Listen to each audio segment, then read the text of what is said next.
Happy Monday, everybody. Another weekend has come and gone. This is Seminole Sidelines. I'm Ariya Massoudi alongside Nick Carlisle of the Osceola and Ryan Kelly, WCTV Sports Director, joining us here, a friend of the Osceola and of the show.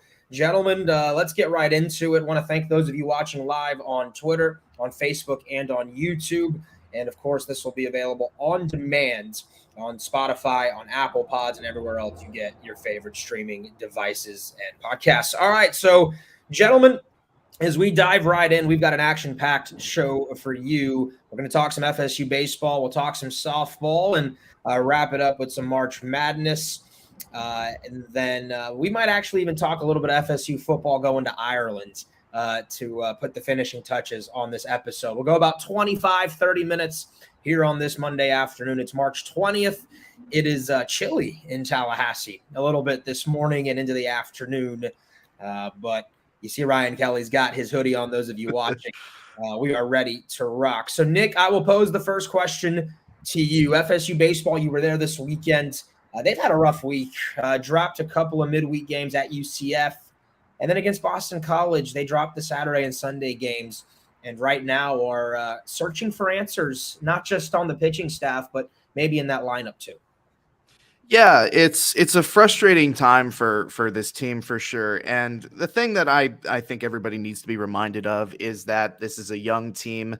There are 3 seniors on this team currently. One of them is Colton Vincent, and the other 2 in Nanner DeSatis and Brennan Oxford, who came over from Wake Forest. They weren't on the team last year. So I think this is a young team. This is an emotional team that's playing emotional baseball, and it's going through a tough stretch. And especially with the Sunday game that you and I were both at, Ariya, where maybe the umping was a little bit inconsistent. It was pretty dire for both sides, and you could tell that kind of bled into the at-bats that the Florida State offense were having.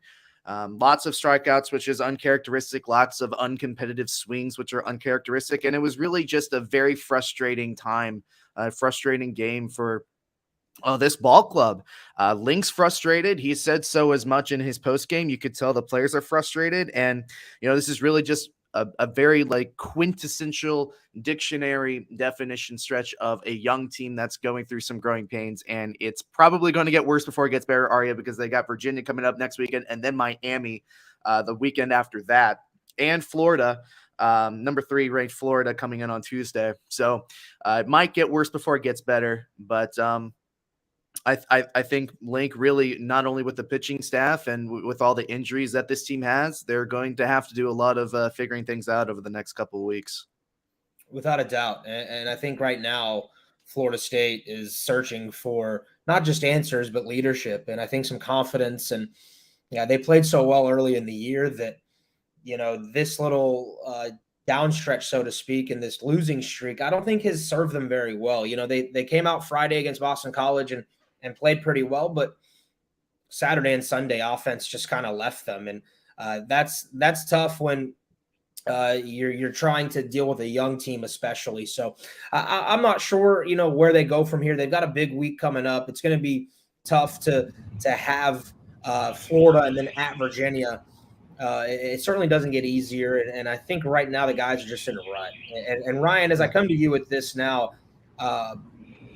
they don't seem to be playing with a ton of energy and confidence, like I said, with this team, at least over the last couple of weeks. And, I don't want to say that's expected, but, these are guys who throughout their history at the Florida State program haven't always had that confidence, always had that edge. It's easy to have that when things are new and things are simple. Opening weekend, you get the sweep, you go to TCU, you get a big top 10 series, and now you've been punched in the mouth. And now you're not getting this across. And now that this pitching staff has some holes in it. Now that, you're going to have to outscore some teams at times. Yeah, I think you can kind of feel it permeate throughout, and this was a real tough one. Link Jarrett talked about on Friday just how proud he was of that team after what they did at UCF to have, the best ACC performance they've had in a decade, and then you blink and it's gone. And listen, I also get it was a weird weekend at home. I understand that not exactly the raucous Hauser home crowd that you're expecting when you're playing at 7 p.m. in the rain and it's cold, and then 11 a.m. when, people are just barely pouring their cup of coffee sometimes on Sunday, or they're headed to church. Not everybody's going to Hauser. I get it was kind of a funky weekend on top of all of this. But overall, Florida State, yeah, you said it. There's just no confidence when a pitcher comes in a high leverage situation, when Florida State's down a couple runs and maybe they've got somebody on base. It just doesn't seem like this team is playing with the confidence that the break is going to come their way, and it becomes a self-fulfilling prophecy. Nick, where do they go from here? I mean, what are answers? I mean, you posted a pretty in-depth breakdown of this team on our boards on the Osceola.com. What are the answers for FSU, if there are any right now? Well, really, the first thing is that they need to get healthy, and it's not necessarily like it's an overflowing amount of injuries, right? But it's definitely some key players. I think Cam Smith at third, tweaking his back, unfortunately, weightlifting, so he was dealing with back spasms throughout the remainder of the weekend. So him being at third, he's definitely, even though he may not produce the best at bats right now, he's definitely a big glue part of that defensive structure. So him getting to full health, Diamez Ross played his first game since he got injured at TCU on Sunday, so he's going to continue to get healthier. He was batting DH, and really it's just the throwing motion that he needs to work on. So past the injuries, Holbrook's another one that's going to have to get into the fray as well. But past the injuries, this team just really needs to figure out its pitching, and that's hard because it's not really like there's any clear answers for the pitching right now. I think Carson Montgomery has been a big disappointment, and that's hard to say considering how talented the kid is. He's got a great assortment of pitches, lots of strikeout potential, some good swing and miss stuff, but it's upstairs where, he's really struggling. And Link said to us in postgame on Sunday that Chuck Ristano, who's the pitching coach, said that Montgomery had the best bullpen that he's ever seen from him earlier in the week, and then he comes out and he barely makes it to 2 2/3 innings, and it's a bit of a wash of an outing for him. So not only is the younger starting pitchers in the rotation right now struggling, but the guy that you would hope is would take a gigantic step is struggling. So now it gets to a point, the pitching staff is going to have to take their lumps, and eventually somewhere down the road, you would hope that the next step is that somebody starts to piece it together from the bullpen, whether that's, and I'm not talking about Crowell or Whitaker, somebody else needing to step up, like a Dennison, like a Doug Kirkland, somebody that can step in and fulfill those longer relief outings that Wyatt Crowell and Connor Whitaker are currently serving. So then you can move them into the starting lineup. So you can get some outings that extend into the 4th and 5th innings, because right now getting 2 to 3 innings from your starters is not good enough, especially, when this offense is going to be in a little bit of a slump. Yeah. And on top of all that, you mentioned the Cam Smith injury, Nick. You need him not just for that bat. You really need his infield defense. The presence he's been at a hot corner as a true freshman is phenomenal. And, hats off to Nander DeSatis, who I think played a pretty solid game at third on Friday. The rest of the weekend, not so much. It's clear that that's not what you need him to do. You need him in that 4 spot, playing second base, if he's going to be out there. I thought Titan Kamaka took a step forward from a couple of the times that we've seen him in the infield earlier in the season. Again, still wasn't perfect, but better. But yeah, as of right now, your infield defense is, because we all know the pitching's got its problems. We all know the batting order is hurt, but it doesn't matter how rough your pitching is. You can't commit 4 errors like you did in a rubber match on Sunday. It doesn't matter if you're at Hauser. It doesn't matter if you're wearing Sunday golds. You can't commit 4 errors and actually expect to win that baseball game. Yeah, and right now, Florida State, you look at the record, 12-8, and I don't know. I mean, right now they're probably not an NCAA tournament team, and obviously it's March 20th, so that doesn't matter at this point of the year. But they are not playing at the level that I think Link had hoped to have them, and maybe prematurely after the series win against TCU, a lot of people thought that this team could be a 1-year fix. It's turning out and becoming very obvious that it's going to take more than one season for Link Jarrett to be able to change things and to improve things. That doesn't mean we can't expect improvement between now and end of May, early June, when it's time to really be at your best. I still believe this team's making an NCAA postseason. I think the streak will live. I still believe this team could, by the end of the year, be pushing to host a regional. I don't know that I'm betting money on it, but I do know that I think baseball is crazy, and that the margin between regional hosts and 2 seeds and 3 seeds end up being like one weekend a lot of times for a lot of these teams. So that's still on the table, but they got to get better in a hurry, and that pitching has to improve. Carson Montgomery doesn't make it out of the third again. Jackson Baumeister struggles on Friday. He was maybe a bit unlucky, but 2 of your 3 starters struggling right now. You get Wyatt Crowell scratched from his Saturday start. That's worrisome if we don't know the extent of that injury coming up. But Nick, I agree with you. They got to get healthy. This team is much better when healthy. You know, Ross comes back on Sunday finally. You get Holbrook and Cam Smith back. You're talking about 3 all-conference types in your lineup. And then you get Wyatt Crowell back, and you're talking about a top 2-round pick, right? And a guy who is the best arm on your staff. So getting healthy, going to be paramount. Unfortunately, fellas, the schedule gets way tougher. And I mean, it gets way tougher. We've known how good the ACC is for years in baseball, oftentimes battling the SEC for that best conference year in and year out. This year, no different. You get Florida on Tuesday here in Tallahassee, and then you go to Virginia, a place FSU hasn't played exceptionally well historically over there at Davenport. And so the Noles are going to have to band together. Ryan, I feel like this is a really big week for Link Jarrett and FSU baseball. I don't think you have to go 4-0 per se, but if you find a way to go 2-2 or 3-1, I do think you're starting to kind of inch back towards where you want to be here in a couple of weeks. 2-2, particularly if you can get the one against the Gators tomorrow, which of course is going to be no easy task. There, anytime you're talking about the struggles of your pitching staff and you see a Florida team like Kevin O'Sullivan's got right now that's tearing the cover off the baseball, you get a little worried. But of course, Florida State for these last couple of years has played the Gators very, very well at Dick Hauser. We'll see if maybe some of that momentum, hopefully it looks like maybe Connor Whitaker will go on the bump tomorrow. Maybe he can provide a little bit of stability, put the Gators in check. Maybe you can jump out on a Florida pitcher early, get yourself one of those big innings that really, since outside of Friday, you've lacked over this last week and a half. If you can get that, then yeah, go on the road, see if you can't take one against the Who's. That's a really good Virginia squad. Of course, Brian O'Connor's always got a great squad up there. If you could take one from them after that Florida game, that'd be stellar. 2-2 just feels like you just need something to believe and feel good about yourself right now.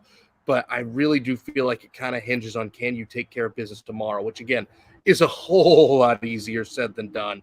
But if you go out and Florida really just kind of bends you over and takes you to the woodshed, that's going to be a tall, tall order for a team that's really lacking confidence right now to go on the road at Virginia and try to take a series. So yeah, I really do feel like, as hard as it is to say, because it's hard to say that Florida State's even remotely close to the favorite in that game, a lot of it's going to hinge on what they can do against Florida tomorrow.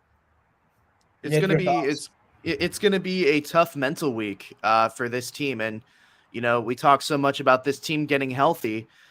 It doesn't necessarily so much need to be physical health sometimes as it needs to be mental health in terms of, you know, what a type of sport that baseball is. Baseball is oftentimes more of a mental sport than it is a physical one. Granted, one of the hardest things to do on this green earth is hit a baseball. But if the mental's not there, that difficulty is amplified times 10.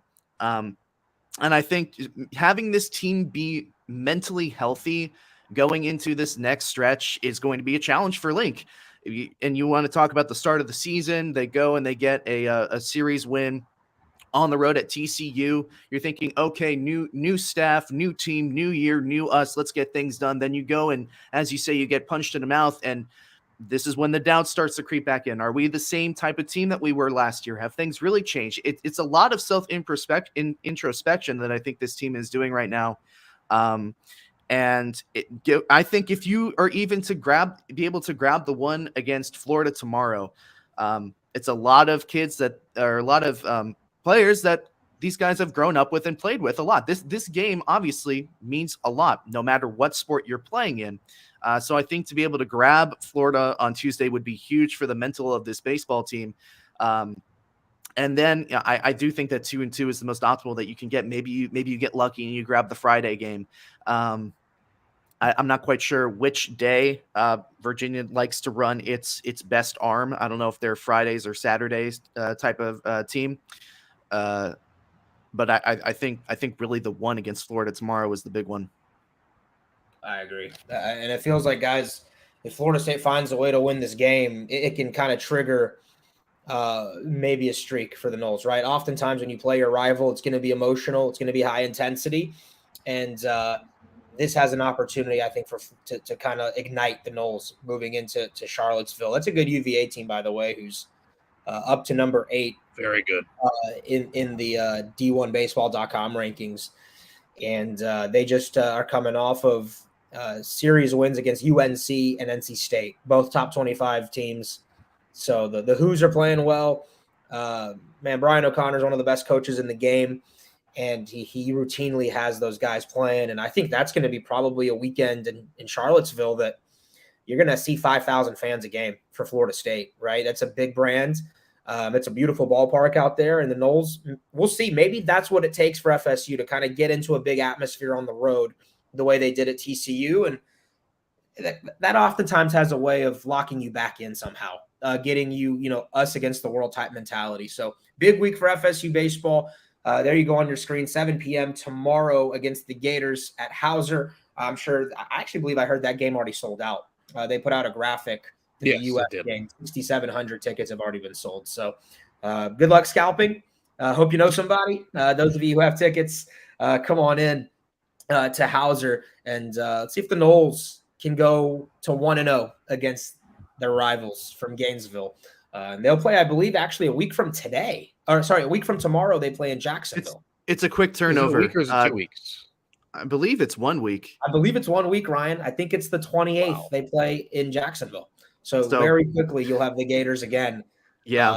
At what is it now over there in Jacksonville? Financial Ball? Something? It is the baseball grounds of Jacksonville. Do not let the folks at 121 Financial fool you. I don't care how much you paid for those naming rights. It is the baseball grounds of Jacksonville. Period. End of discussion. Are you cool with the jumbo shrimp, or are you still Jacksonville Suns? I mean, I'm a Suns guy through and through. But, if you want to sell some merch, more power to you. It's a free country. Gotcha. All right, moving on. Let's talk a little FSU softball here. As bad as it's gone. Get off my lawn. Yeah, as bad as it's gone for baseball this week, and they're going to have a chance to rebound here on the road. Softball has looked really good, right? And they sweep Syracuse 3-0, and they're starting to look like that team that Lonnie Alameda has. Ryan, they went to Oklahoma last week. Dropped a couple of heartbreakers to Oklahoma State, and then it took Oklahoma to the brink, but they showed really well, and this is why you play that schedule.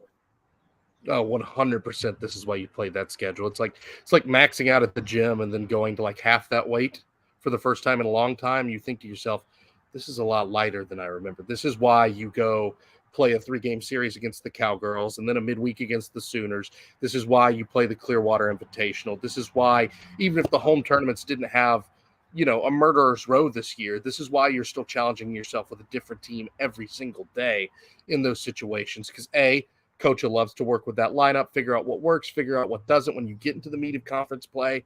But also, sometimes when you go against, and again, we've talked about it before, the ACC is light years better than it used to be. Syracuse not among those teams light years better than they used to be. So when you go up against one of these opponents, you realize, wow, we really are sticking good. That was the perfect ego boost, I feel like, for Florida State this week. And you didn't have to do much on Friday. I mean, you rule them 5 innings, and they walked in most of those runs. And then other than that, Florida State did what they did best: aggressive, good offense, sound fundamentals. Florida State did what they needed to do against an opponent that they needed to do it against. This is the team that we all expected, back at home, feeling good about themselves. And again, there's no shame in going 1-3 in Oklahoma, particularly as tough as you played both of those squads in their backyard. You really felt like you had that OU game until late. This was what the doctor ordered after a tough week. you know that this team is really still stinking good. They're going to be good throughout conference play, and they're going to be a contender yet again in the ACC.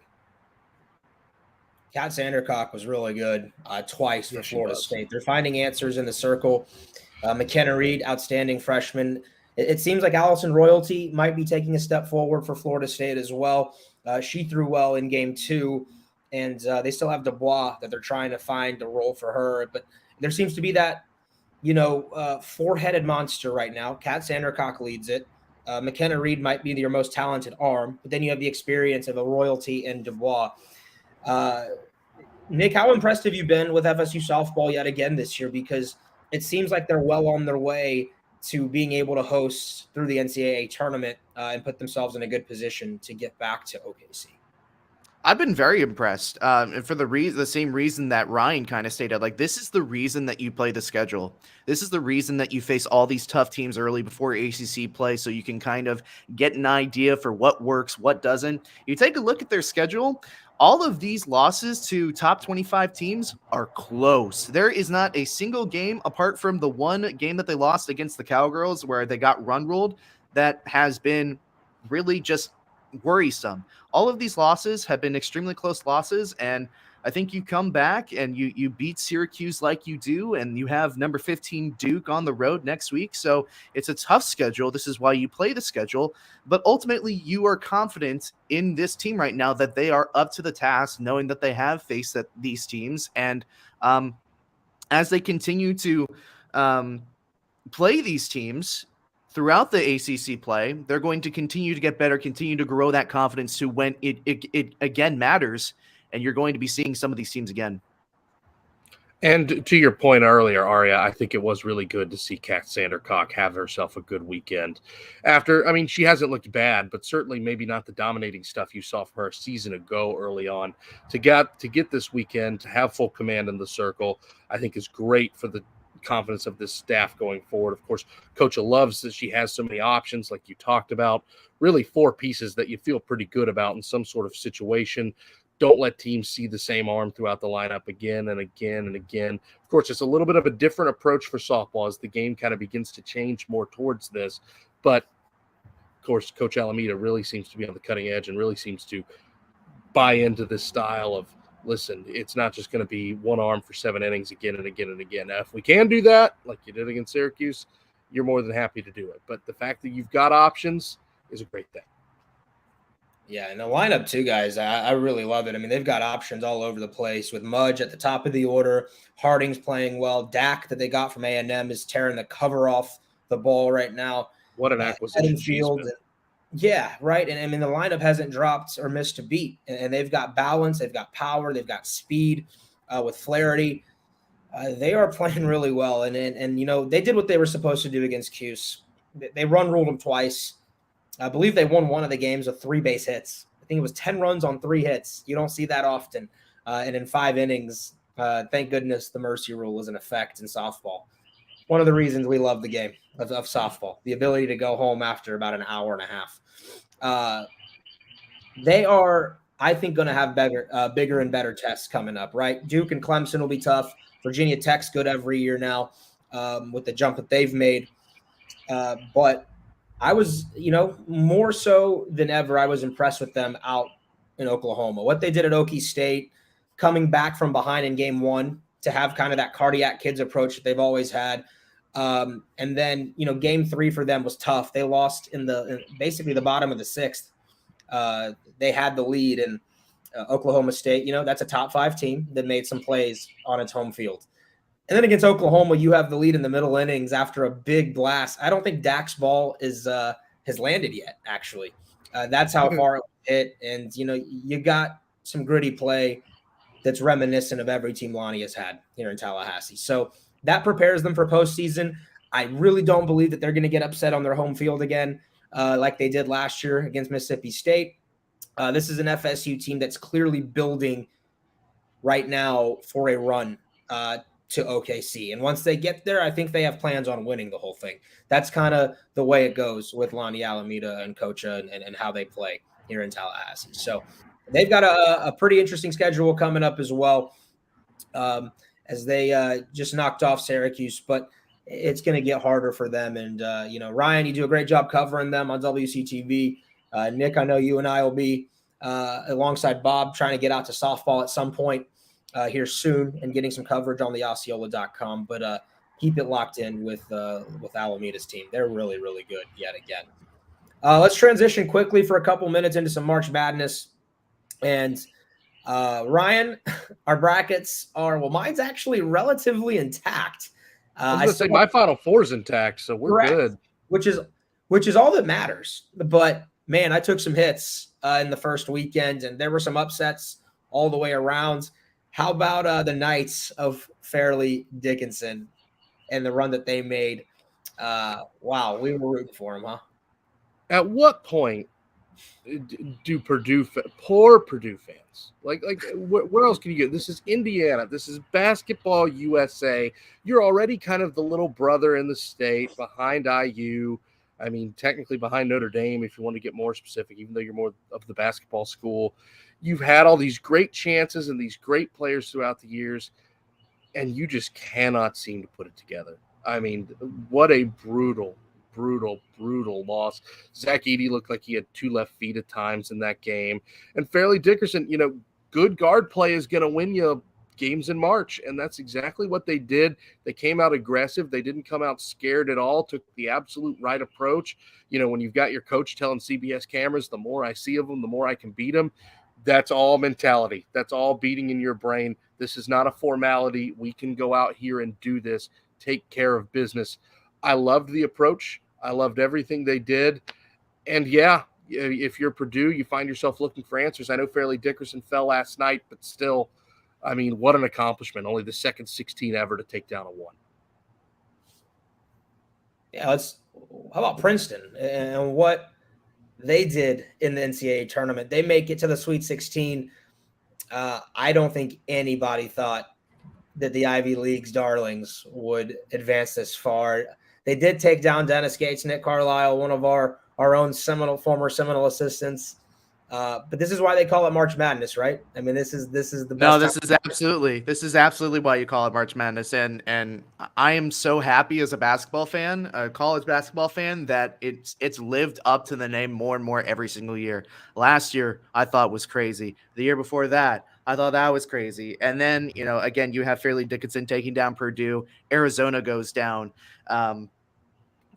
Baylor goes down. So you have not only Kansas goes down. So, you have last year's winner out. You have the year before that's winner out. And great for Princeton. Honestly, I love Cinderella stories like these, especially like the Ivy League schools. And, Creighton taking down Baylor makes it to where Princeton could realistically go even further. Now, Creighton's a pretty good basketball team, obviously, but Virginia going down as well. This is why they call it, March Madness. And, I'm extremely pleased with this year. I actually saw something. I don't know if you guys saw this, but it's like the March Madness tournament costs something like $17 billion or something, $25 billion to run. I don't know. Lots of money, and it's worth it every single time. Well, I can guarantee you they make it all back. Yeah. Yes. Ryan, I know you want to talk about it. UVA laid it up a little bit for you. Take the floor. Boy, how do you hate to see it. You just hate to see it. All honesty, it is from the Virginia perspective, that's brutal, because not only do you lose the guy you've loved for all 12 years he's been in college, Kihei Clark, is the reason you lose with one of the most egregious turnovers down late. But from the fan perspective, yeah, that was delicious. That was wonderful to see them lose in the way that they did. I mean, really, outside of that title, which you could argue Virginia got a little nudging in the right direction when they won that title game. I mean, the fouled 3 against Auburn to even make that title game with Kyle Guy with like a second to go. The iffy possession call in that game. But anyway, that's all sour grapes at this point. But Virginia, if Virginia doesn't have that title run, we're sitting here talking about Tony Bennett the same way we're talking about Matt Painter and Purdue. If you really think about it, I mean, this was a game that, again, Furman just hit the shots they needed to. They stuck around, and when the moment happened, they were ready for it and got one of the best shots and one of the best Kevin Harlan calls you'll ever have. So good. Still so good. And how about Andrew Catalans and FDU Believe It? I think that's an excellent one there as well. So that's things that we're going to have to keep an eye on. I think it gets better and better in this tournament. Now we get down to it. Fellas, do you have favorites right now? Ryan, I'm sure you say your Final Four is intact. So who are you looking at right now to make a deep run past the Sweet 16 into the Final Four? I'll tell you what, I get they're banged and bruised, but I still really like the UCLA Bruins. The way that Mick has them playing basketball right now, it's gritty, it's defensive. I get sometimes when it comes to UCLA, and even back when Coach Cronin was at Cincinnati, you're at the discretion of the referees sometimes with as aggressive as they play. Not every whistle is going to treat that as kindly as they have throughout the years, but I just really like the way they play ball. They find ways to score points. That game against Northwestern, where Northwestern had all the momentum in the world, they were hitting the shots, and UCLA just kept finding ways. Because, I mean, you see it. You see the lower third right below me right now. Purdue didn't find a way. Zona didn't find a way. Kansas certainly didn't find a way. They let Arkansas and teams like that hang around, and when the moment was there, it wasn't too big for them. And UCLA easily could have done that against Northwestern, but they found it deep down. They look like a team that's playing on a mission. I really like the Bruins. Of course, Alabama looks like Alabama, the number 1 overall seed. We'll see what keeps going with the Tide. And, obviously don't want to touch on all the outward stuff swirling around that program right now. But it certainly does look like a team that's been able to put the blinders on, kind of ignore that, at least for tournament time, and just play their game. We'll see how that plays out. But yeah, right now, UCLA was my pick before the tournament. They stay my pick here. I like the Bruins. Nick, do you have a favorite right now? Who looks real good in your opinion? I mean, I would have to agree with Ryan. You have to kind of ride with some of these teams that are battered and bruised and are playing with, why not us? They're playing with house money. We've got absolutely nothing to lose, that type of mentality. I think everybody kind of was maybe a little bit iffy on Houston entering the tournament, but they've kind of, established that they've got a little bit more bite to their bark than previously thought. I think everybody was taking a look at the number 1 season like, well, if there was a number 1 seed that would have fallen, it would have been Houston and not Purdue. Houston plays against Miami. Obviously, we're very familiar with Miami and how lethal they can be offensively. I think if they get through Miami, that Houston could stand a real chance to go even further in this tournament. I don't know if I would call them, favorites per se. I think Alabama, well, they're on the other side of the bracket. I think just generally speaking, that top half of the bracket, when you look at it, is full of teams that could necessarily go all the way. But if you're in Vegas and you're betting on house money, you take the team that's playing with a little bit more something than other teams, and that team would be UCLA right now. Yeah. Well, Mike Myrick, thanks for the shout out. Appreciate you watching and being loyal to the Osceola and Seminole sidelines. Nick, Houston looked really good, especially that second half against Auburn. It was pretty incredible. They've got a shot actually to be able to play the Final Four in their home city, that's the other thing too. That's motivation right there, to be able to have the entire city back you as you win a national championship. And they've been close, Grant Sasser and that group, Sasser and that group have been real close. Kelvin Sampson, again, a great head coach himself. So Houston a favorite. I've got UCLA and Bama as my favorites. We'll see when Gonzaga falls. I had them losing to TCU, but they found a way to kind of have a second half surge there against the Horned Frogs. And then, Texas looks really good. They've been a really good team in the Big 12 all year long. And we'll have to see if Kansas State, that was one of my dark horses to make the Final Four this year. And the Wildcats look awful strong as well. All right, gentlemen, 35 minutes or so on this show. I think it's a pretty good wrap for this. We'll talk some FSU and Ireland on Wednesday's show. Tomorrow there's a press conference. Michael Alford, athletic director, Mike Norvell, head coach, and we'll talk about the Noles and the Jackets from Ireland in 2024. That'll be on Wednesday's show. Mike, shout out to the UConn Huskies. They also look very good right now. So no doubt we'll keep an eye on Danny Hurley's team as well. Ryan Kelly, good job today. Appreciate you joining us as always. Where can people find you? How can people see your work?